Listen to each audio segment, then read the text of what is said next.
Good morning. So it actually is me still on Saturday where I left off with the Scuba. I don't think you're going to be able to park there. So I'm at the park, and I tell you what, the hardest part about scuba diving is the beforehand, trying to get everything ready. And this lady's trying to park, and I don't know if she's going to be able to fit. I guess she did. And yeah, so trying on scuba gear and stuff like that. So they gave me a thicker one for tomorrow. Oh, there's my instructor. And trying those on, it's like putting on a pair of Spanx. It's no fun. And I have all these tanks and everything else. And change of plans. We don't have to be there till 10 tomorrow, and it's like a 2.5 hour drive. So I'm just gonna drive tomorrow. So okay, I gotta go get ready. And yeah. So this is where we are diving. It's called Square Lake. There's somebody already out there. Beautiful day. But this is the lake, if you saw last year, that it's all mucky on the bottom, so you can't really see anything. So Thermal protection. they have dry seats. Okay, getting ready to go in. It's a lot of work just to get in there. I feel like I just did a 3-hour workout. Okay, we're about to go in soon. I got my whole scuba gear on. And yeah, beautiful. Can't wait to get in the water. Although this is testing, not for fun, so, but yeah. Okay, everything's ready to go. And so I didn't bring my GoPro today because we're training, but tomorrow I will bring it to Duluth. I guess there's a helicopter and a ship and some other things under the water we're gonna see. Good morning. It is Sunday morning at 6:30, and I am ready to get on the road to go past Duluth to go scuba diving. My ear's kind of plugged. Oh my gosh, I was so tired. So I went scuba diving yesterday, and the water was cold. The weather is warm, the water was still cold. And you walk backwards to get into the water. And then when I finally submersed myself, and I had a wetsuit on, it literally took my breath away because it was cold. And then listen, you go down, and we had to do some activities. I had to tie a rope around, it was supposed to be like an anchor or something, and then you tie it onto this balloon, and then you take your thing and fill it up with air, and it goes up. Oh, excuse me. But so the deeper you get, the colder it gets. It's called the thermal line, and swimming in that lake is like swimming through mud. Not kidding, you can't see anything further than not even a foot in front of your face. And there were 3 of us, a dad and a son. They were also doing dry suit, and they're going up here. What they didn't realize is that a dry suit just keeps you dry. It's like where it's like really tight up here, around here, so you don't get wet. But it doesn't keep you warm. And so they were like, but we didn't know that. So they were cold. So they know now. They're doing it when we're in Duluth. So I have a really thick, they let me use a really thick wetsuit. They called it a farmer bibs or something like that. I'll show you when I get there. And so not only do you put these on, but then you put your leg through, it's like a one-legged thing, and then put this other jacket over you, because Duluth is gonna be cold. So we'll see how this goes. But at least it's nice out. Well, it's nice out here. That's almost 3 hours away. So I got to skedaddle. But you do not travel light when you are scuba diving. I'm going to show you. Oh, and then after right after Scuba yesterday. I was going to go to the gym, sit in the sauna, take a shower, and then, you know, go back to work because a girlfriend's out, and I told her I would do her stuff for truck.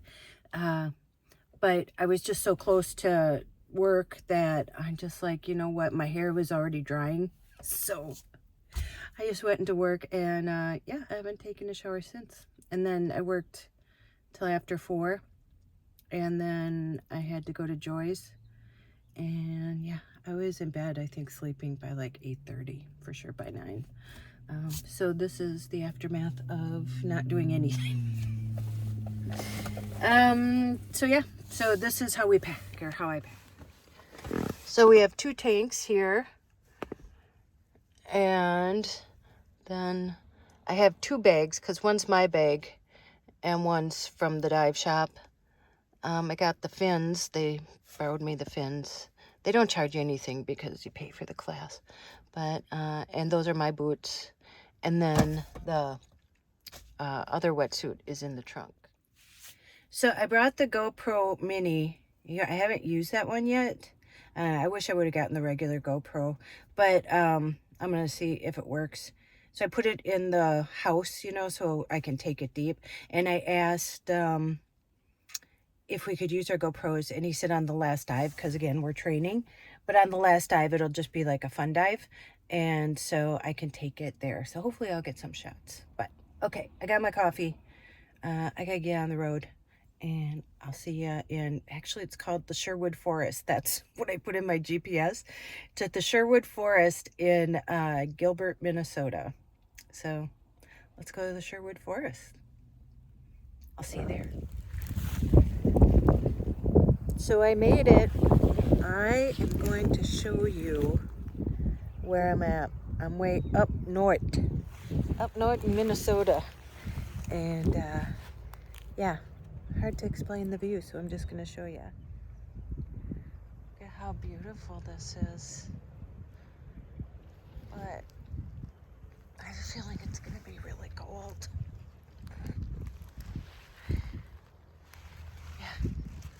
So I gotta go park down there, but yeah, that's where we're taking off at. But it's a beautiful day for a really cold dive. So we just got our stuff on. It's so thick and it's so hot. And then we have a tank, and I had to put 26 pounds of weight on it, plus the tank. That's on top of the tank. So, it's quite the outfit, I tells ya. Alright, let's go diving. We're going down there, and I guess once you reach like 10 feet out, it's 70 feet drop off. Oh, we did that yesterday. Oh my god. Ready to go. Let's do this. Okay, well, so you can see, I got out of the lake not too long ago, and I did not pass my advanced scuba, but that's fine. The other 2 people I was with, this year is plugged, didn't pass it either. So we went out, and listen, I was going to look up too how much a tank weighs, because we used the yellow one, the bigger one today, and that was even heavier than the white one. We have 2 of them, and that tank, I would say, probably weighs at least 75 pounds, somewhere around there, 50, 75, give or take. And then, so you have, the water was only 45 degrees down, 55 in the warm part, 45 once you got down. And I'm wearing this thick wetsuit, so it's like bibs kinda, and then you put another like jacket over it. I couldn't even, it was hard to get my boots on after putting those on. And then on top of all that, if that wasn't enough, you have your BCD, your vest with the tank, and then because the water is thicker up here. I had 26 pounds of weight. So that's extra weight so that you sink. So I had at least 100 pounds that I was carrying. So I'm like, I don't even know if I can walk, because you have to walk like down this slope to get into the water.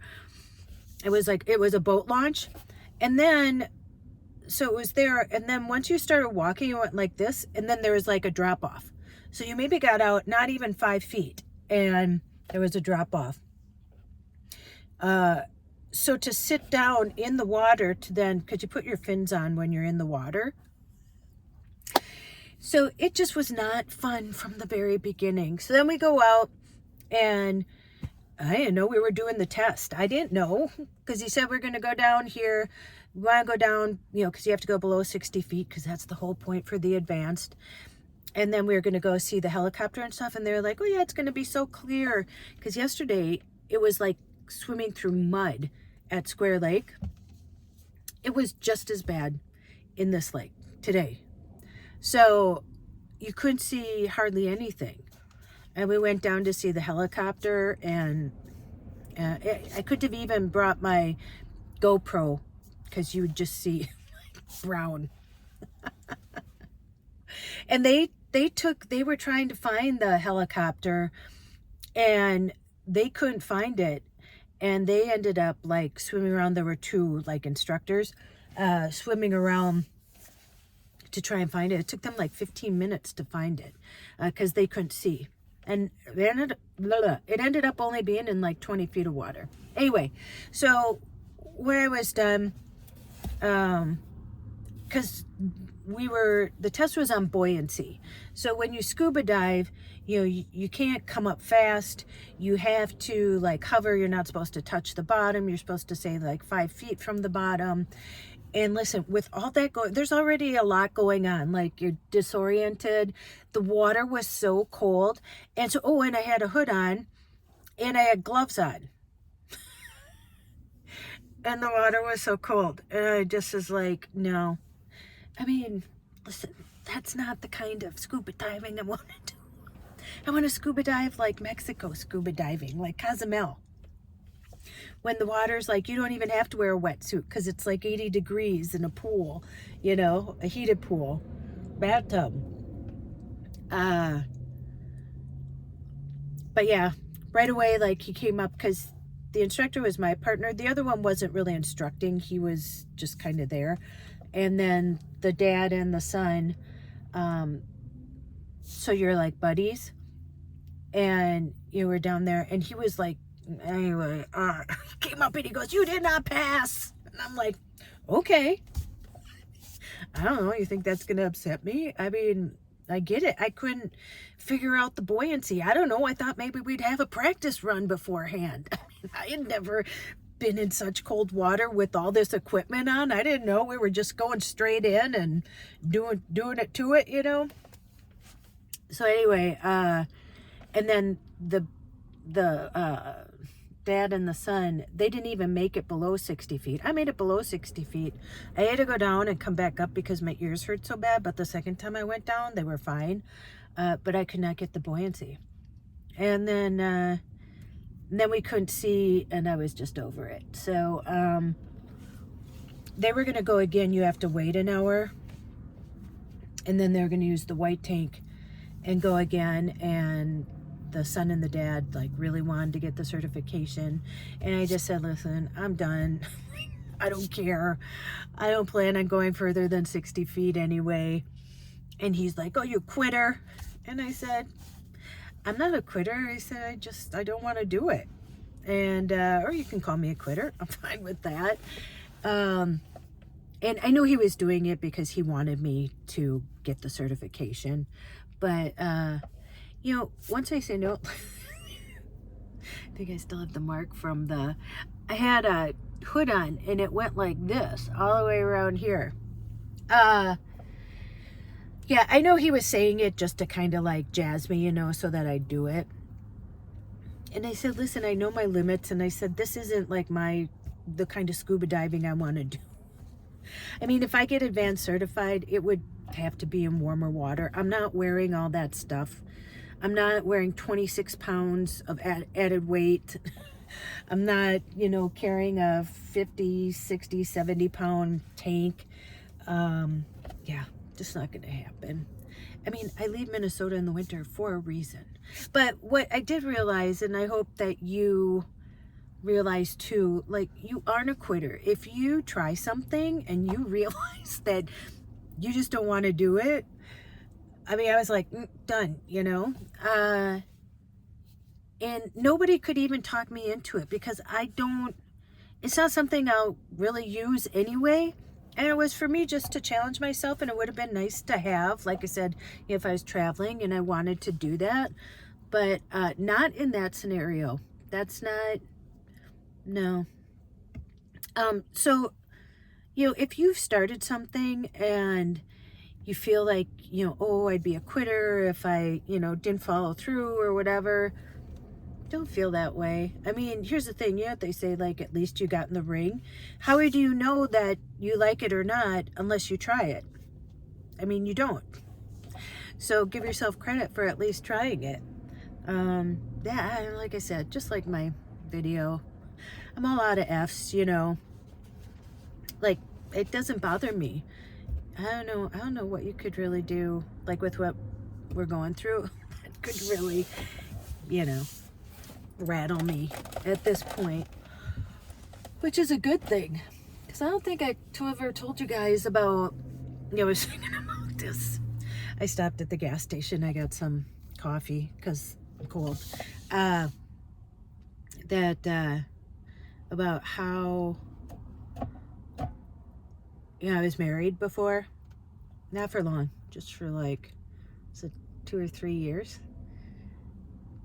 But he proposed to me at some, like, oh God, some gross comedy club that we never even went to. Nobody even knew about it. It was gross. Anyway, and I knew he was going to propose, and I really didn't want to say yes, but I did. And then we went to he was a pipe fitter and apprentice, and we went to the pipe fitter's Valentine's dance. Do you know how romantic that is? And we got a hotel room, and, you know, we're all dressed up, and I just realized, I'm like, I can't marry him. Like, I'm not in love with him like that, like you should be. And so that night I told him, I said, listen, I don't want to get married. And he's like, Tracy, you're just getting cold feet. And I'm like, nah. And I'm like, it's not you, it's me. It's not you, it's me. But, you know, it was him. But, so then the next day we get back to my apartment, and I had to go out to get something. And when I came back, he had called his sister and brother-in-law and somehow set up for us leaving to go to Vegas that next Thursday to get married. And listen, I was 31 at the time, something like that. And I was a real people pleaser. You'll find out. Yeah, boy, was I a people pleaser. I came back and he's like, yeah, we're leaving Thursday. We had already had a date set. We already had like a haul, you know. I just said, I can't marry you. And so when I came back, he like got this shotgun wedding put together. And I was like, ooh. And I ended up doing it. We flew to Vegas. And they were like, hey, anybody here getting married, you know? And we're like, I was like, and then we get there and I got married at, it's called the Chapel by the Courthouse or something. And I wore like this, you know, short dress and, you know, Vegas style. And afterwards I had to go back to the room because I felt nauseous. I felt sick because I couldn't believe. I laughed my way through the whole ceremony. It's one of those things where there's no, you walk 2 steps and, you know, it's one of those like little chapels. Seriously, I mean, I used to have the video And I laughed, and you know how I laugh where like I can't get a breath, like it comes out like that? That's how I was laughing through the whole like vows, because I was just so like I knew if I didn't laugh I would cry, and I didn't know how I got myself in that situation. And then I tried to make it work. And then he's the one that he wanted to marry me so much that when we got in just like a normal fight, he called me the C word. I'm like, wait, you didn't call me that before, and you're the one I said no to the wedding, and then you wanted a shotgun wedding, and now that we're married, now you're calling me the C word. We're just like in a normal, regular, like old fight like anybody else would get into. And then, you know, a little bit later, we got in a fight again, and he called me it again, and I said, you know what? You call me that one more time, and I'm leaving you. Guess what? He called me it one more time. Guess what? I left him. And what's funny is we're Facebook friends now, and he's remarried and has a kid. I have Jesse and stuff like that. It all turned out great. But it's funny, he'll write me on Facebook and like say he's worried about me, like, you know, be careful, you know, traveling somewhere. So, I mean, it all ended up, you know, fine. But I didn't have to go through all that. And I just said no and said no and said no and stuck with it. And that's why, like with this, no, I don't want to do another tank. I don't want to, because they were going to go and try and do the 60 feet again. And I'm like, I don't want to put that wetsuit back on, and I don't want to carry that tank. When I came in, so then coming in, if you think going down was bad with the tanks and stuff, so, you know, you're worn out because you got all this stuff and, you know, you're kicking and doing all this. And we were in the water for over an hour. And then, so then coming up, like you have to get your fins off and trying to bend even because I had so much stuff to try and get them off. So I had to have him help me off with my second one. I got my first one off, my left one. And then I was crawling up, and I could not like get up on my feet. Like it was just too heavy. And there was nothing, no leverage I could do. And he just kept going. He left. And then thank goodness the dad was behind me, and he's like, hold on, I'll help you up. And I'm like, I don't think that's going to help. Like, it's just too heavy. And he did. He held my hand, and out. That's all I needed. And I got up. I'm sure there's a metaphor there for something. But yeah, he held his hand out, and I stood up. And then it was okay. I mean, it was heavy, and I walked really slow. But I made it up there. So yeah, so just know you're not a quitter. You just then know what you want and don't want. There should never be any shame in that. You know, it's funny too, I think like, I have a paralegal political science degree, and then I took the LSAT because I thought I wanted to be a lawyer, and I mean, that was the whole motivation for getting a political science degree. And then I started working for lawyers, and I'm like, no. I thought I would be helping people in the legal field. I don't know if I told you my first job was family law and bankruptcy. Helping people file for bankruptcy and divorce wasn't what I had in mind. And it kind of continued. And people say, somebody just said the other day, they're like, Tracy, why don't you go back in the legal field? And I say, you could. I get things sent to me, you know, like on Indeed. They'll say, hey, we saw your resume. Think you'd be a good fit. And recently I've been getting a lot of law firms reaching out to me, and I'm like, you couldn't even, it would be like putting me in a scuba suit like that and making me stay there. I just can't do it. And you know, before I would have been like, yeah, they said, oh, I work at Walgreens, but I'm also a licensed tattoo artist and a makeup artist and a licensed esthetician, and yeah, I do all this. And yeah, now I don't feel like I even have to explain all that. Who cares? Nobody cares. Nobody cares. So this is just your sign to tell you that nobody cares. No, they care. The people that care for you care. But you know what I mean? Like, if you don't like something, you don't have to do it. And you can quit mid doing it, like I just did. I mean, I finished it, but then I didn't do the second dive. So I hope the two passed. They're going to Florida next month on a trip. But I asked him, I said, do you plan on diving deeper than 60 feet? And he said no. So anyway, that's okay. I'm going to get back and I'm going to drop the scuba gear off. And then I'm really glad actually that it turned out this way because I don't know if I told you, my friend Jim, his wife passed away from ALS. She kept it to herself. I guess she just wanted to, you know, not share that and deal with it. She was the one, she was going to buy an e-bike from me. So I saw her, you know, not that long ago. And so that was shocking. But they're having a memorial service tonight. I think it's like 4 to 8 or 5 to 8. So I'm going to go drop off the scuba gear and go take a shower and then go there.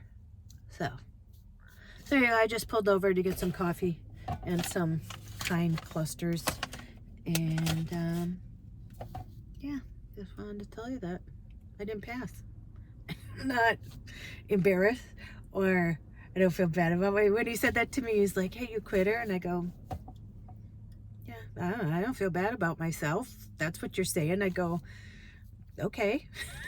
I don't think he knew what to say. I think he thought that that would like jazz me up to, you know, go do it. Like, nah, no, it won't. So, okay, I'm gonna let you go here. I'm somewhere in like Hibbing, Minnesota. I still have 2.5 hours to get home. But it's a nice drive, and listen to a podcast, maybe some music.